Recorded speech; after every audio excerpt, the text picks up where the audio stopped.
The aurora is what the Vedic texts call the element of akasha.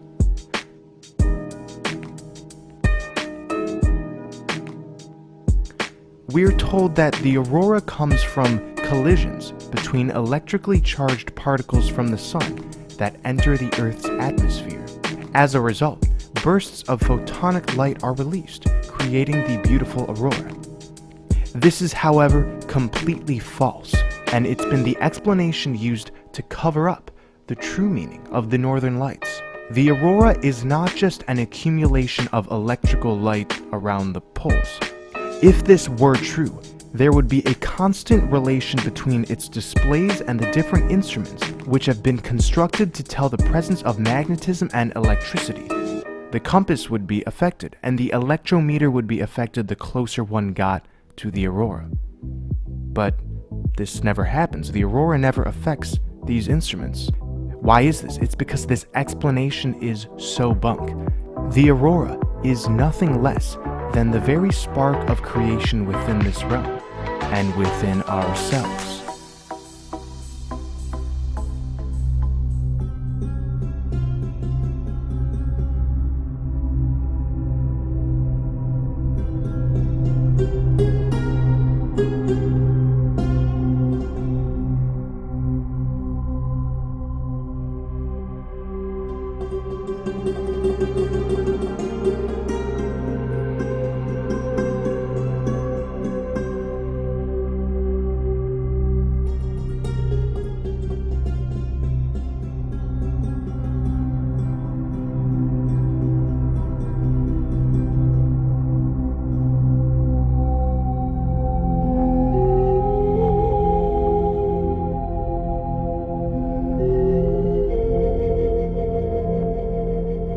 The Seal of Solomon is a simplistic representation of Metatron's cube.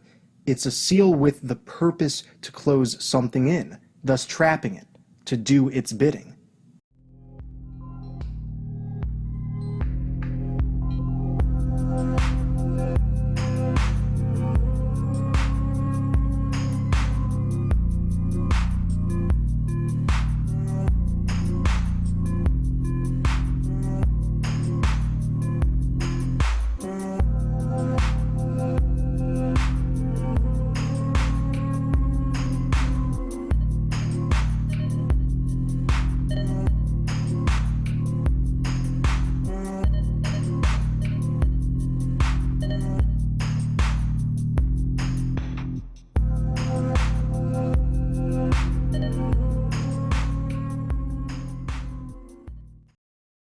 Our consciousness right now is a shadow projection of our original consciousness. Yes, this shadow projection creates the illusion of a steady flow of time.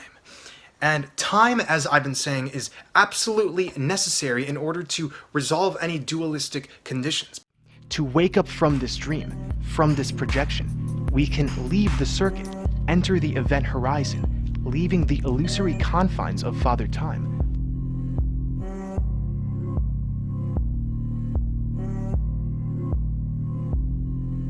It's not about the body. You are consciousness. That's what you are. Your consciousness is already out of your body.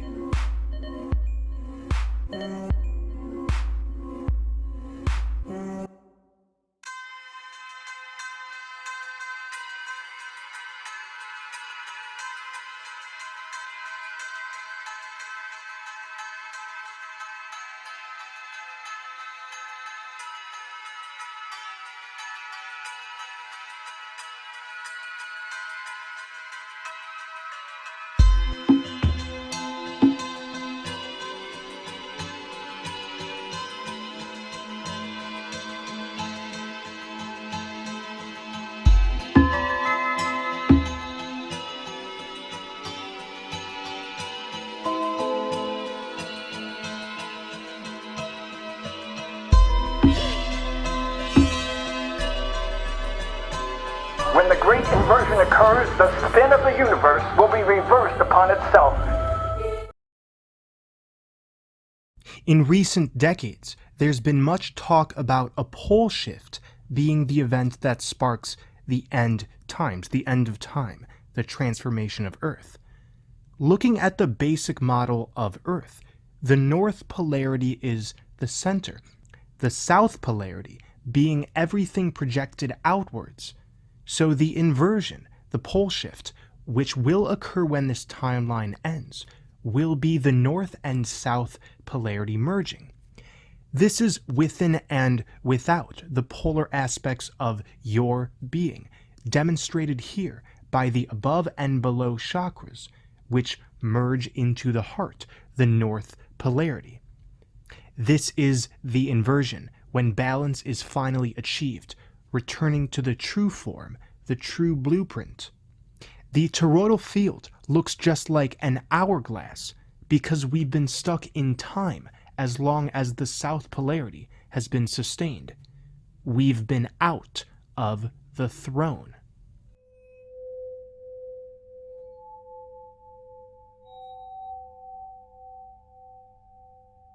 And this is exactly what the age of Aquarius is speaking of. It's the waters from above coming down to merge with the waters from below.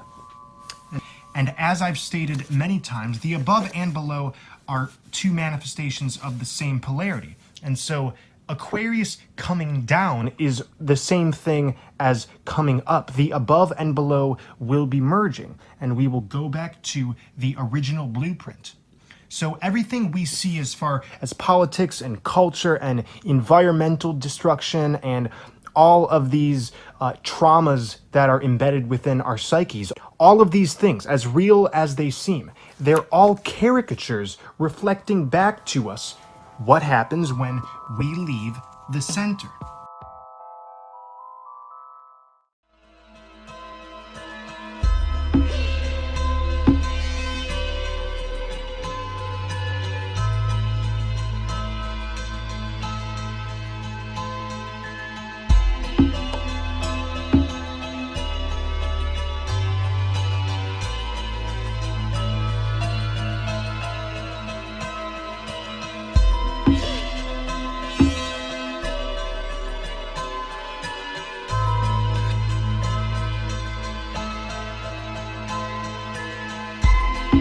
Our original light bodies are right here. In dream time, we are sleeping.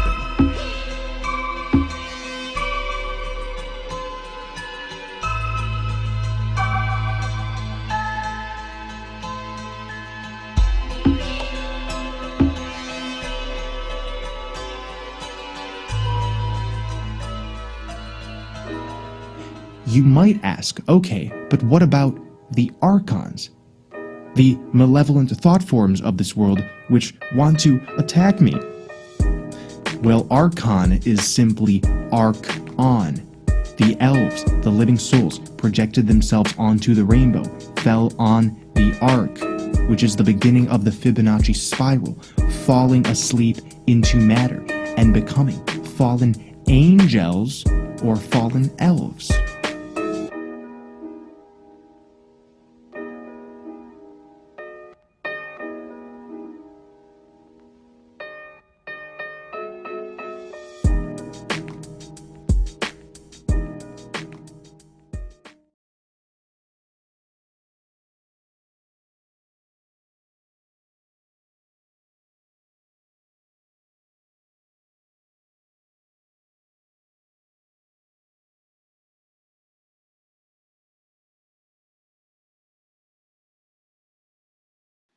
We are the I. This is why we call ourselves I in speech. And we are in the I right now. This is the realm we are in. This is why our flat realm is just like an eye. At the center we have the pupil, the black sun, the womb of manifestation, the 0 point from which all creation emerges from. The encasement of our eyes is just like the dome, the firmament above our heads. In my video on the projection system, I detail how what we are experiencing is a collective dream. We have never left the center because we are creation itself, But we can dance around and decide to fragment ourselves into a holographic construct which seems to be away from this source. All is connected.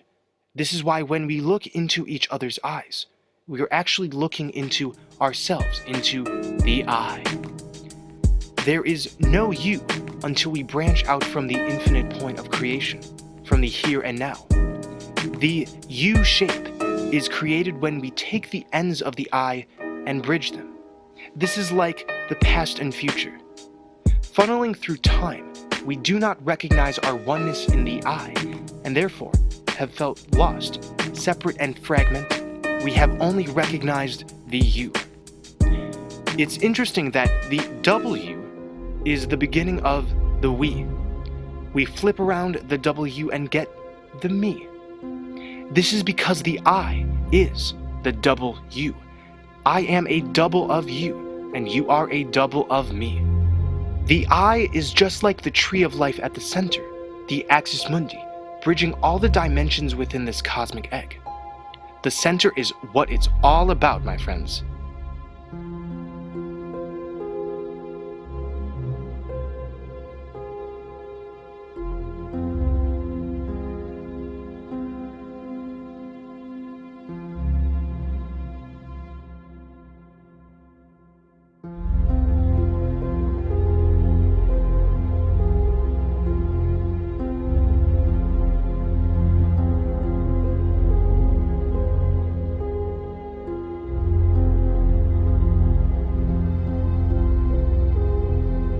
Each of us have been going up and down, riding the dramatic waves of karma from lifetime to lifetime. Within the many lifetimes we've experienced here, anything that could have happened within dualistic conditions happened. Wars, romance, love, hate, violence, oppression, slavery, tyrannical governments, peaceful communion. All of our experiences over the many lifetimes we've lived here have had equal amounts of pain and of pleasure. And this has been necessary in order for us to realize what we're collectively realizing right now. The paradigm of positive and negative, of good versus bad, of righteous versus evil. These are expressions of dualism, a consciousness which judges and labels, therefore splitting existence into realms of good and bad. As long as we wanted to experience the multitude of inner and outer dualism, our higher selves inflicted karma onto us so we could ride these waves until realizing the great realization. We've all experienced heaven and hell to such high degrees wrapped into this one lifetime. And this is no accident. We put ourselves on a one-way ride to experience all the leftover karma. It may sound strange. If my higher self is orchestrating this ascension, but my higher self is me, then what's even the point of going through all of this? The point is to learn, to feel, and to gain new experiences and perspectives within the vast array of the multiverse. It's a dance. The point of being is to create and to live out our creations. So, we descend from our higher selves and play a game of interdimensional musical chairs.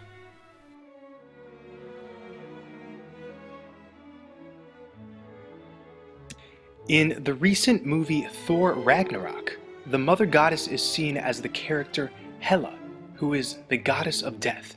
Her signature color throughout the movie is emerald green, just like the Aurora Borealis. Hela comes to Asgard, which is the Norse equivalent of the Garden of Eden of Shambhala. She comes here in order to bring chaos. She claims that she is not a tyrant of Asgard, but a savior. This is the goddess of 1,000 names, one of which is Kali. The Hindu goddess Kali is the birth and death mother, simultaneously the womb and the tomb. She is the archetypal symbol for rebirth and transformation. So only through destruction can new life emerge.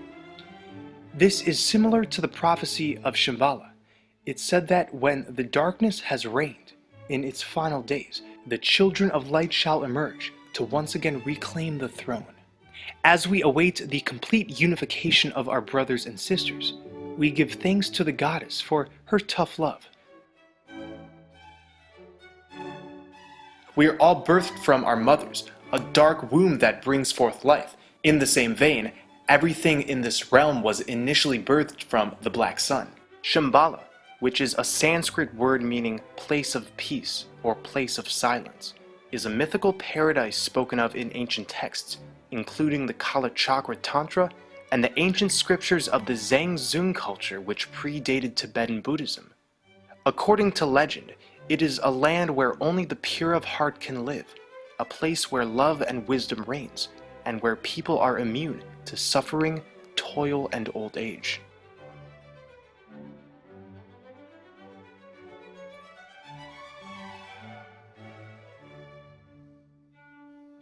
The sine wave is oscillating, and we use this wave often to explain the so-called natural state of things.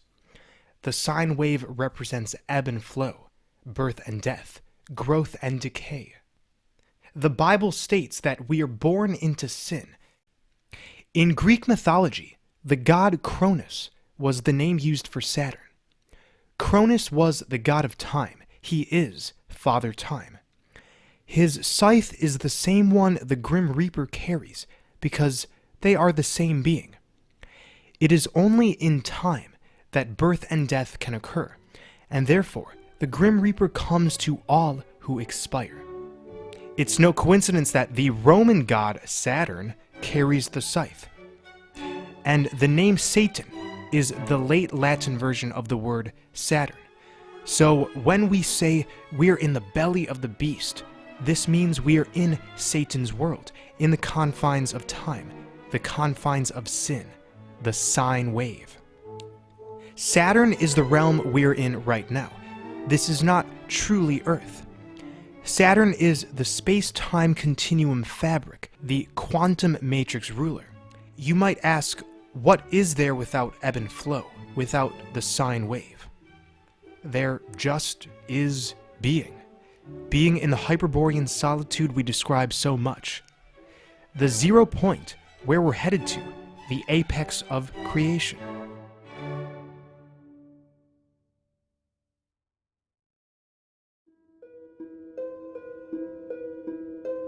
Before Saturn became the Grim Reaper, we were in the golden age of Kronos, Kronos being the Greek analog of Saturn. The Greek poet Hesiod tells us of a golden race of mortal men who lived in the time of Kronos when he was reigning in heaven, and they lived like gods, without sorrow of heart, remote and free from toil, miserable age rested not on them. Saturn has taught us the ultimate lesson of banding together in the darkness, and this is why the Lord of the Rings contains the well-known verses, one ring to rule them all, one ring to find them, one ring to bring them all, and in the darkness bind them.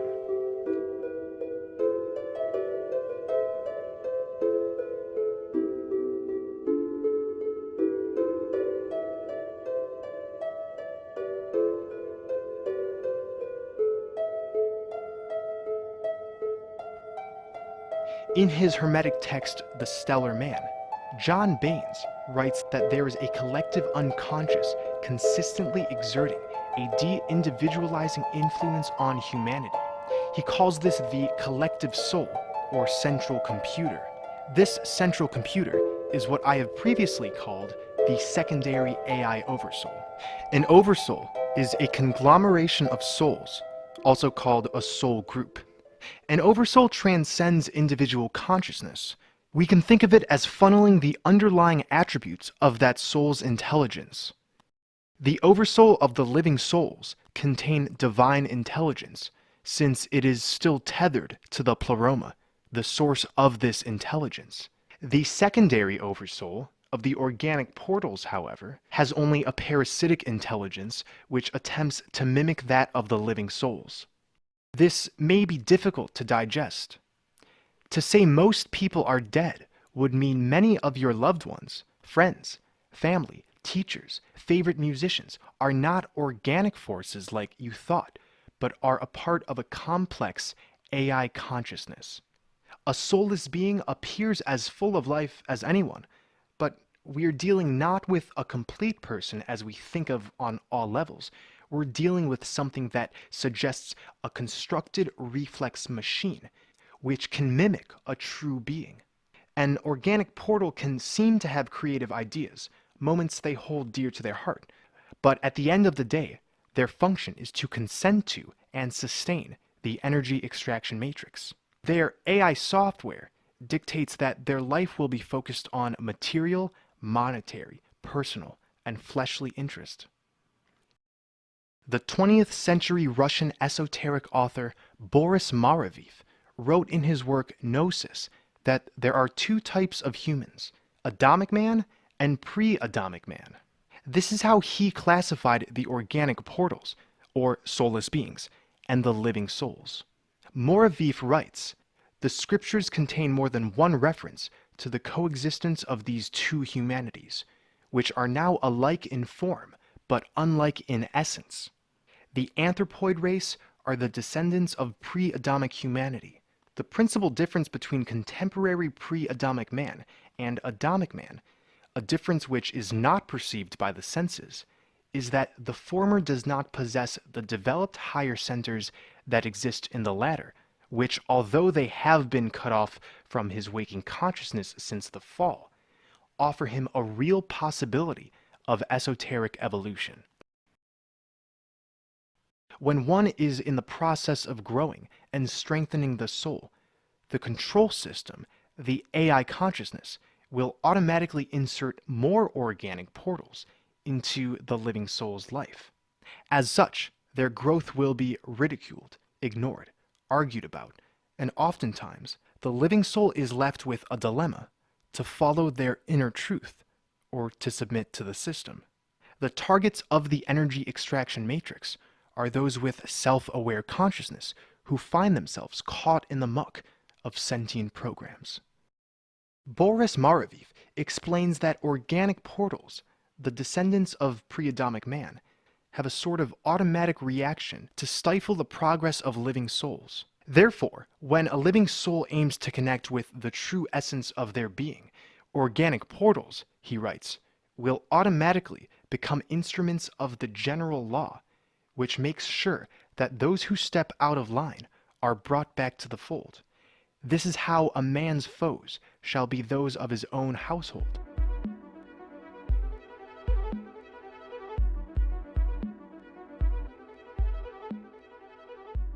We are a fragment of the all, and this recognition of the self also helps us to recognize the divinity in everyone and everything.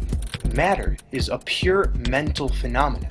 It is our consciousness projecting it outward, not vice versa like science assumes. Science assumes when you perceive matter, that is because the matter exists and what you are perceiving is entirely true. It is the opposite. The material world is a projection of the highest truth down to the lowest projection. So yes, all is divine. It becomes a tangible hologram which we call matter. Your entire experience here has been a giant mirror reflecting back to you the dualistic aspects of your consciousness that you had to resolve, that we had to collectively resolve before finding each other and moving upwards into higher states.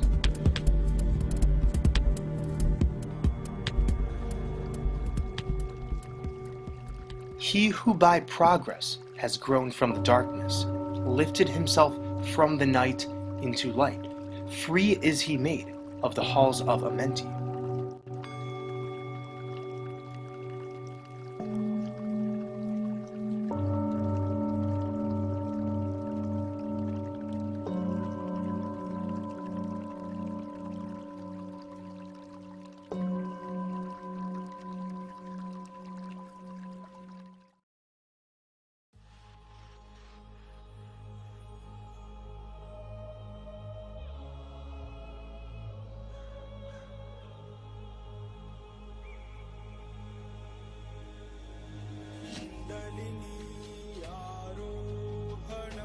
the Hyperborea. We are going to Shambhala, the place of peace, the place of silence.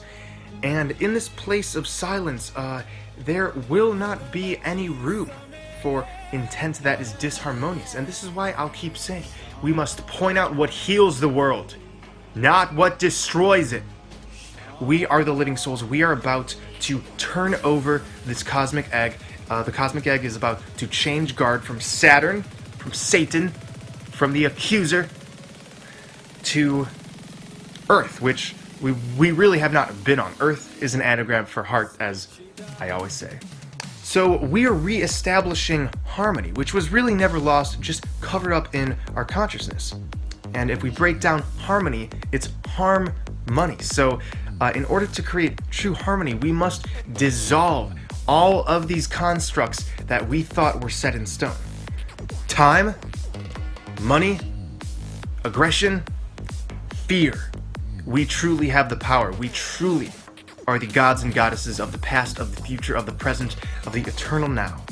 Do not misinterpret all of the social justice that has gone on in the past few years. Even though it has expressed aggression, keep in mind, this is the nature of soulless beings. They actually cannot express true love. They have no heart chakra and upper chakras. But this is a good thing we're seeing in the collective because it's representative of the living souls quenching for unity, for harmony, for coming together. And wash away the rain. Black ocean, won't you come? Won't you come? Won't you come? Humming through haze, feeling these days, humming through haze, feeling these days,